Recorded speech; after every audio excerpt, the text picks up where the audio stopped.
আমাদের মাতৃমৃত্যুর প্রধান কারণ দুটো, অন্যগুলো আছে, তার মধ্যে 31% হচ্ছে রক্তক্ষরণে আর 24% হচ্ছে অ্যাক্লেমশিয়া বা খিঁচুনি রোগে প্রেশার বেড়ে। সেটা যদি আমরা কমাতে পারি, এই দুইটা জিনিস, আমাদের 55% মাতৃমৃত্যু কিন্তু কমে যাচ্ছে। কাজে আমরা যদি তাদেরকে এই ব্যাপারে প্রশিক্ষণ দিয়ে কমিউনিটি ক্লিনিকগুলো চালু করে মিডওয়াইফদেরকে পাঠাতে পারি উপজেলা লেভেলে, কমিউনিটি লেভেলে, তাহলে জরুরি প্রসূতি সেবা আমরা নিশ্চিত করতে পারবো আমাদের মাদের, এবং তাতে তারা এই মাতৃমৃত্যুটা রোধ করতে পারবে। এটা ছাড়াও রয়েছে প্রসব পরবর্তী সেবা।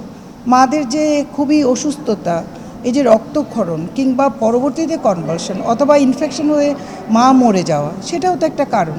সেটা যদি প্রসব পরবর্তী সেবা যদি তারা দিতে পারে, তাহলেও কিন্তু আমরা মাতৃমৃত্যু কমাতে পারছি। খুবই জরুরি ভিত্তিতে একটা জিনিস চিন্তা করতে হবে, ফ্যামিলি প্ল্যানিং।